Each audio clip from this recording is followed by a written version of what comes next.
ஹரே கிருஷ்ணா. பரமஜெயதே ஸ்ரீ கிருஷ்ண சங்கீர்த்தனம். ஜெய் செல்ல குருதேவ். ஸ்ரீமத் பாகவதம் 10வது ஸ்கந்தம். காளிய மர்த்தனம். அந்த லீலையை பார்க்கலாம். சௌபரி அப்படின்னு ஒரு முனிவர் இருந்தார். யமுனக்கரையில் தவம் இருந்த அவருக்கு தவத்தால் ஒரு கர்வம் உண்டு. அவர் தலைமுடியில் ரொம்ப அக்கறை காட்டுவார். இதை கொண்டு தான் ஒட்டு தலைமுடிகளுக்கு சௌரி முடி அப்படிங்கிற பேரே வந்துச்சு. ஒரு முறை கருடன் யமுனை கரைக்கு ரொம்ப பசியோடு வந்தார். யமுனையிலேருந்து ஒரு மீனை எடுத்து மரத்தில் உட்கார்ந்து சாப்பிட ஆரம்பிக்கிறார். அப்போ சௌபரி அதை விரட்டி விடுறார், இங்கே உட்காராத அப்படின்னு. அந்த கருடன் கொப்பு உச்சியில் உட்கார்ந்துக்கிட்டு மீனை சுண்டி சுண்டி இழுத்து சாப்பிட்ற போது ஒரு எலும்பு அங்கேருந்து தெரித்து அவருடைய ஜடாமுடியில் போய் கொத்தி நிற்குது. இதை பார்த்ததும் சௌபரிக்கு கோபம் வந்துருச்சு. இனிமேல் இந்த பக்கம் வந்தால் உன் தலை பொசுங்கிறோம் அப்படின்னு சொல்லி சபிச்சார். எந்த சாபமும் விஷ்ணுவுடைய சேவகனை தொடர்றதுக்கு திறன் கிடையாது, இது கருடனுக்கும் தெரியும். ஆனாலும் இவர் ஒரு பெரிய தவசீலர், தவத்தின் பயன் விஷ்ணு, தவத்தை மதிக்கிறவர் விஷ்ணு அப்படிங்கிற காரணத்தால் அங்கேருந்து அமைதியாக கருடன் போயிட்டார். ஒரு மீனை திங்கிறது பாபம் அப்படிங்கிற கருத்து இந்த முனிவருக்கு இருந்தது. விஷ்ணுவின் வாகனத்துக்கு எதிராக அவருடைய சாபம் இருக்குது. அதனால் வைஷ்ணவ அபராதத்தால் அவருடைய தவ வாழ்க்கையும் வீணாக போச்சு. மீன்களும் அந்த பகுதியில் வசிக்க முடியாமல் போச்சு. இதுதான் பலன். ஹரே கிருஷ்ணா. பரமஜெயதே ஸ்ரீ கிருஷ்ண சங்கீர்த்தனம். ஜெய் செல்ல குருதேவ். பகவானுடைய வாகனமான கருடனுக்கு எதிராக நடந்த ஒரு வைஷ்ணவ அபராதம் பற்றி நித்திலீல பரிவிஷ்ணவம் விஷ்ணுபாத பரமஹம்ச பரிவுராஜகாச்சாரிய அஷ்டோத்திர சத ஸ்ரீ சில பக்தி பிரமோத் பூரி கோஸ்வாமி தாக்கூர் அவங்க எழுதிய ஒரு கட்டுரையிலிருந்து பார்க்கலாம். பிருந்தாவனத்தில் யமுனை கரையில் ஒரு மடு இருக்கிறது. மடு அப்படின்னா ஆற்றுல அதிகமாக தண்ணீர் போகும்போது பள்ளமான இடத்துல தேங்கி கிடக்கிற தண்ணீரை குறிக்கும். பொதுவாக ஓடுற தண்ணீர் புனிதமானது, தேங்கிய தண்ணீர் சுத்தமற்றது. விஷத்துக்கு பேர் போன காளியன் அப்படிங்கிற நாகம் அந்த மடுவில் தன் மனைவிகளோட தங்கி இருந்தான். அவனுடைய விஷக்காத்து பட்டு அந்த பகுதியில் இருந்த மீன்கள் எல்லாம் இறந்து போச்சு. பிராணிகளும் மயங்கி விழுந்தது. அங்கே தண்ணீர் சாப்பிட்ற பிராணிகள். அந்த மடுவுக்கு மேலே ஆகாயத்தில் பறந்து போகிற பறவைகள் கூட கருகி கீழே விழுந்துடும். அப்படி ஒரு விஷம். இந்த பூ உலகம் 9 வருஷங்கள் அப்படின்னு பிரிக்கப்படுது. இதில் நாகர்களுக்குன்னு ஒரு தீவு இருக்குது, ரமணக தீவுன்னு பேர். அங்கே நாகர்களுக்கு தனித்தனி வீடுகள் உண்டு. பாம்பு தொல்லையிலிருந்து விடுபட விரும்புகிற மக்கள் அங்கே போயிட்டு நாகங்களுக்கு மாதம் ஒரு முறை படையல் செய்வாங்க. தங்களுக்கு படைக்கப்பட்டதில் ஒரு பகுதியை பௌர்ணமி அன்னைக்கு கருடனுக்காக இந்த நாகங்கள் விட்டு வைப்பாங்க. நாகங்களில் காளியன் மட்டும்தான் தனது சக்தியால் ரொம்ப திமிரோட தெரிஞ்சான். இறைவனோட 6 விதமான ஐஸ்வர்யங்களில் ஒன்று ஆற்றல். அதை கடவுள் தந்ததுன்னு கருதாம தன் சக்தி தான் அதிகமானது அப்படிங்கிற ஒரு அகங்காரத்தில் இருந்தான். இதனால் கருடனுக்காக விட்டு வைக்கப்பட்ட உணவை காளியன் திருட்டுத்தனமாக சாப்பிட்டுக்கிட்டு இருந்தான். இது விஷயமா கருடனுக்கும் இவனுக்கும் காளியனுக்கும் ஒரு மோதல் இருந்துக்கிட்டு இருந்தது. கருடன்ட்ட தோல்வி அடைஞ்ச காளியன் கருடன் வர முடியாத இடமான யமுனை மடுவுக்கு போய் பதுங்கிக்கிட்டான். கருடன் யமுனை பக்கம் வராமல் இருக்கிறதுக்கு ஒரு சம்பவம் காரணம். சௌபரின்னு ஒரு ரிஷி இருந்தார். யமுனை கரையில் தவம் பண்ணார். ரொம்ப சக்தி மிக்கவர், தபஸ்வி. ஆற்றுக்கு அடியில் கூட தவம் இருப்பார். சில சமயம் ஆற்று மேலே இருந்து தவம் இருப்பார். சில சமயம் கரையில் தவம் இருப்பார். அவர் சௌபரிங்கிறது நம்ம கேள்விப்பட்டிருக்கோம். சௌரி முடி அப்படின்னு சொல்லி தலைமுடியை சொல்லுவாங்க. நல்ல ஸ்டெப்பாக அழகழகாக இருக்கிற முடியை அப்படி சொல்லுவாங்க. இவருக்கு கொஞ்சம் முடி பைத்தியம் உண்டு. தலைமுடியை நல்லா அலங்காரம் பண்ணி வச்சிருப்பார். ஒரு முறை கருடன் பசியோட யமுனைக்கு வந்தார். யமுனையில் ஒரு மீனை படக்குன்னு தூக்கிட்டு போய் மரத்தில் வச்சு கொத்தி சாப்பிட்டுக்கிட்டு இருந்தார். அப்போ அதில் இருக்கிற ஒரு முள் தெரிச்சு இந்த ஹேர் ஸ்டைல் பண்ற அந்த சௌபரி அவருடைய முடிக்குள்ள போய் சொருகிருச்சு. அ அது நல்லா பெரிய மீன். நெறையா முள்ளு இருக்கு. அங்கங்க தெறிக்குது. இவரு மண்டையிலயும் ஒண்ணு போய் விழுந்துருச்சு. தன் கண் முன்னாடி இப்படி நடக்கிறத இவர் பார்த்து அவருக்கு கோபம் வந்தது. அ அப்போ இப்படி மீனையும் துடிதுடிக்க கொல்லுது, என்னையும் கேவலப்படுத்துதேன்னு சொல்லி அத பார்த்து கருடன பார்த்து சபிச்சாரு. "இனி இந்த பக்கம் வந்தா நீ செத்து போயிருவ" அப்படின்னு சொல்லி "தல பொசுங்கிரும் உனக்கு" அப்படின்னு சொல்லி சபிச்சுட்டாரு. பாகவதத்துல சில விஸ்வநாத் சக்கரவர்த்தி தாகூர் இத பத்தி சொல்றபோது, சௌபரி ரிஷியோடைய சாபத்துல 2 விதமான வைஷ்ணவ அபராதங்கள் நிகழ்ந்தத பற்றி சொல்றார். சயின்டிஃபிக்கா சொல்றார். ஒரு வைஷ்ணவருக்கு எதிராக கட்டளையிடும் மனப்பாங்கு. எதுக்கு ஆக்ஞா பிரதானா அப்படின்னு பேரு. கெடுக்கும் நோக்கத்தோட உள்ள செயல்பாடு. இதுக்கு வந்து தத் இஷ்ட பிரகுல்ய. ஒருத்தன் நாசமா போகணும் அப்படிங்கிற அந்த அந்த மாதிரியான மனப்பாங்கு. கர்டன் மேல எந்த தப்பும் கிடையாது. அவரு ரிஷிய மதிக்கக் கூடாதுன்னு நெனச்சதில்ல. தன்னுடைய பதவிய வந்து தவறாக அவர் பயன்படுத்தல. அ ஆனா இப்படி ஒரு அபராதம் அங்க நடந்துருச்சு. இதனால கருடன்ட்ட இருந்து தப்பிக்க அதாவது அந்த முனிவருடைய பேச்ச ஒபே பண்ணி நடந்துக்கிட்டார் கருடன். கருடன யாரும் ஒண்ணும் செய்ய முடியாது. இருந்தாலும் அவர் வார்த்தைய மதிச்சு அந்த பக்கம் கருடன் போகறதில்ல. இத பயன்படுத்தி காளியன் வந்து அந்த மடுவுல வந்து தங்கிக்கிட்டான். அப்போ இதனால என்ன பிரயோஜனம்? காளியனால அந்த மடுவுல இருந்த மீன்கள் எல்லாம் செத்து போச்சு. சௌபரி என்ன நெனச்சார்? இப்படி மீன அநியாயமா திங்குது இந்த கருடன்னு நெனச்சார். அதுக்காக சபிச்சார். கடைசில பார்த்தா மீன் மொத்தமா காலியாயிருச்சு. இதான் வைஷ்ணவ அபராதத்துடைய விளைவுகள். அ அப்புறம் அந்த மடு மேல பறந்து போற அ பறவைகளும் பொசுங்கிச்சு. சௌபரி வந்து யமுனை கரையில இப்படி தங்கி இருக்கும்போது, மதுராபுரி மன்னன் யவனாசுவன் குழந்தை வரம் வேண்டி மனைவிகளோட யமுனைக்கு வந்தான். இந்திரனுக்கு யாகம் செய் குழந்தை பிறக்கும் அப்படின்னு முனிவர்கள் அங்க இருந்தவங்கலாம் அவனுக்கு சொல்ல அவனும் ஏற்பாடு செய்தான். அரண்மனையில தொடர்ந்து யாகம் நடந்துச்சு. நடுராத்திரி தாகம் தாங்காம எழுந்து வந்தான் யவனாஸ்வன்கிற அந்த மன்னன். தண்ணீர் நெனச்சு யாகத்துல குழந்தைக்காக உருப்போட்டு வச்சிருந்த மண்பானையில இருந்த அந்த விசேஷ தீர்த்தத்த குடிச்சிட்டு போனான். அடுத்த நாள் காத்தால யாகசாலைக்கு வந்து பார்த்த முனிவர்கள், மன்னனுடைய மனைவிக்காக வச்சிருந்த தீர்த்தம் காணாம போயிருச்சேன்னு சொல்லி பதறுனாங்க. அடுத்து ராஜா தான் குடிச்சிருக்கிறான்னு தெரிஞ்ச உடனே, அவங்களுக்கு அதிர்ச்சி ஆயிருச்சு. ஏன்னா, நம்ம திட்டமெல்லாம் பறந்து போயிரும். ஏரோப்ளான் மாதிரி. அது மாரி நடந்து போச்சு. காலப்போக்குல மன்னன் யவனாஸ்வன் கர்ப்பமானான். அவனுடைய இடது வயித்துல அடி வயித்துலருந்து ஒரு குழந்தை பிறந்துச்சு. அப்ப அது குழந்தை பிறந்ததும் பால் வேண்டி அழுதுச்சு. என்ன பண்ண முடியும்? அப்போ முனிவர்கள் பிரார்த்தனை பண்ண இந்திரன் அங்க காட்சி குடுத்தான். "மாம் தாதா" அப்படின்னு சொன்னான். "என்னிடம் பருகு" அப்படின்னு அர்த்தம். அப்படி சொல்லி தன்னுடைய ஆட்காட்டி விரல குழந்தையோடைய வாயில வச்சு பசிய அமர்த்துறான். இதனால அந்த குழந்தைக்கும் மாந்தாதா அப்படின்னு பேராச்சு அது. நம்ம கூட சில சின்ன குழந்தைகள்லாம் ஆள்காட்டி விரல வாயில வைக்கிறது காரணம், இது ஒரு பூர்வ வாசனை. அ இப்போ வந்து சௌபரி வந்து வெளிய இருந்து நாம தியானம் பண்ணும்போது தான் தலையில முள்ளு விழுது, கல்லு விழுது. பேசாம தண்ணிக்குள்ள இருந்து தவம் பண்ணுவோம்ன்னு சொல்லி தண்ணிக்கு அடியில போயிட்டாரு. மாந்தாதா வளர்ந்து பூ உலகத்துல இருக்கிற 7 தீவுகளையும் ஆட்சி செய்தார். இந்த பூ உலகு முன்ன சொன்ன மாதிரி 7 தீவுகளாக இருக்கு. 9 வருஷம் அப்படின்னு சொல்லப்படுது. ஜம்புத்தீவு, பிளக்ஷத்தீவு, சால்மலி தீவு, குஷத்தீவு, கிரௌஞ்ச தீவு, ஷகதீவு, புஷ்கர தீவு இப்படி இருக்கு. சக்தி வாய்ந்த ராவணன் கூட மாந்தாதா மன்னன்ட்ட பயந்து நடந்துக்கிட்டான்.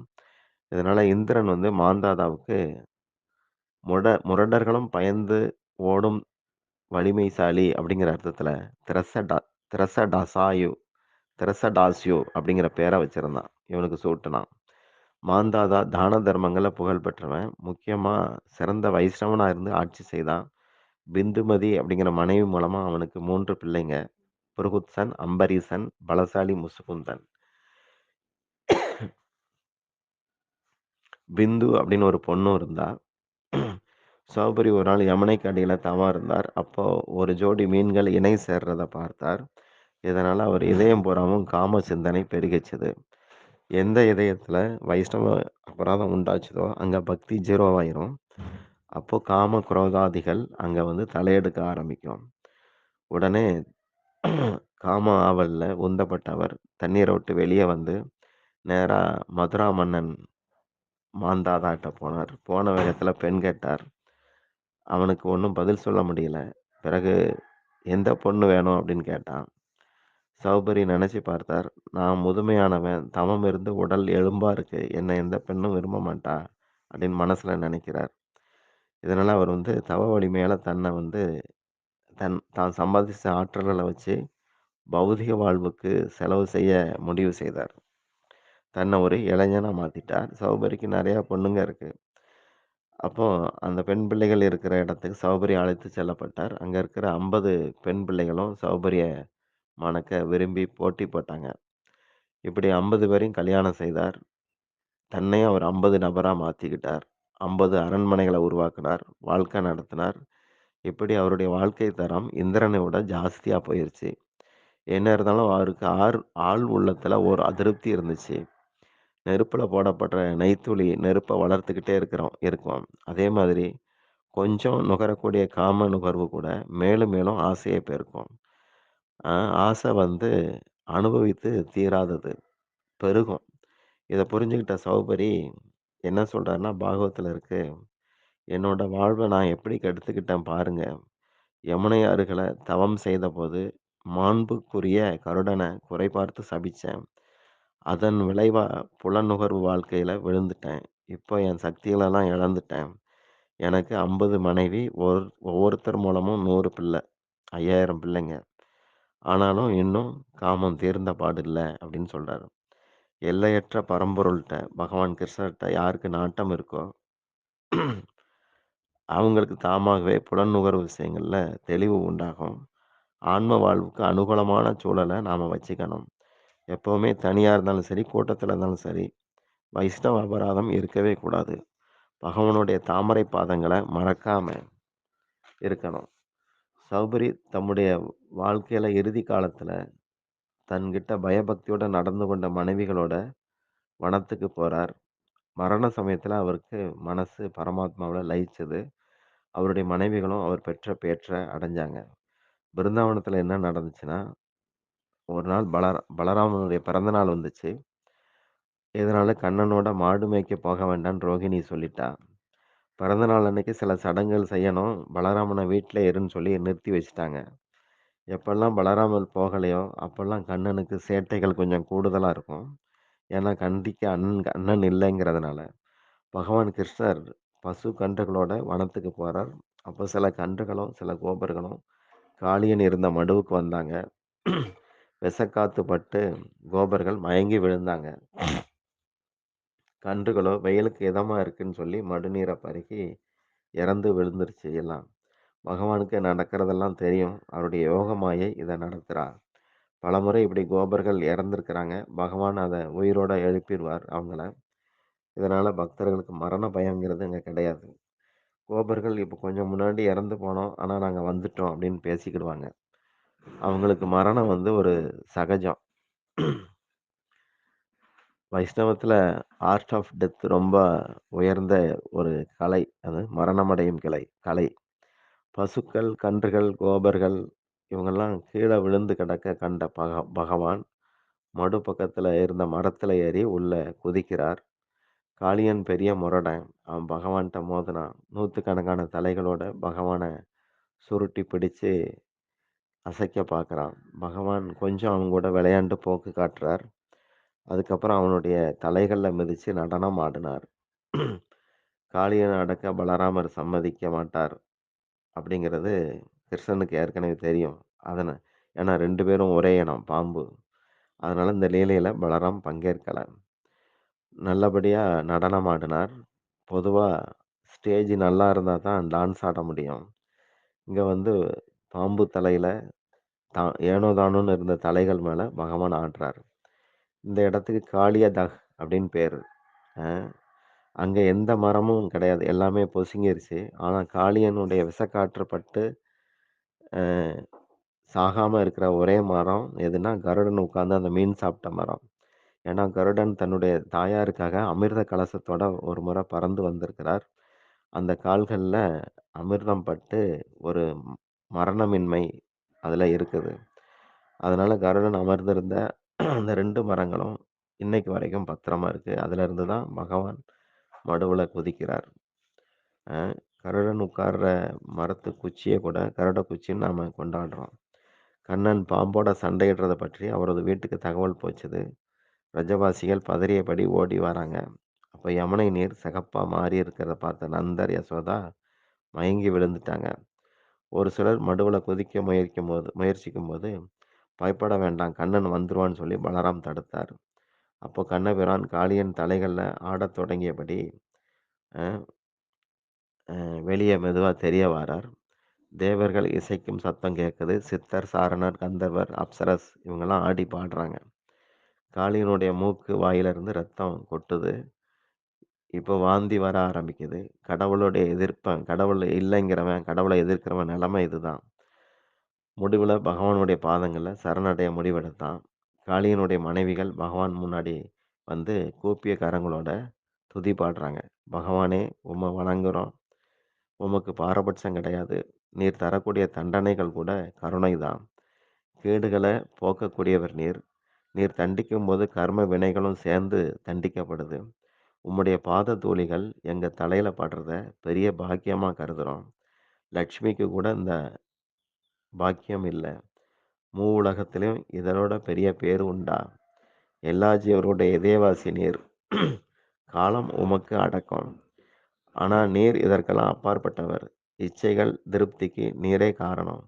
கொள்கைகள், தத்துவங்கள் எல்லாம் உம்மை நோக்கி தான் குறிபார்த்து இருக்குது. நீர்தான் சதுர்வியூகம். படைப்புல உமக்கு எந்த சிரமமும் கிடையாது. நீர் முக்குணங்களால உலகத்தை ஆட்சி செய்றீர். பெண்ணுக்கு கணவன் தான் எல்லாம். அதனால எங்க கணவர மன்னிச்சு விடுபடுத்துங்க. இப்படி நாகபத்தினிகள் துதி பாடுறாங்க. காளியன் அரகுர மயக்கத்துல இருந்தான். பகவான் அவனுக்கு தம்முடைய கருணைய காட்டுறார். அப்போ அவனுக்கு தெம்பு வந்தது. அவனும் பிரார்த்திக்க ஆரம்பிச்சான்.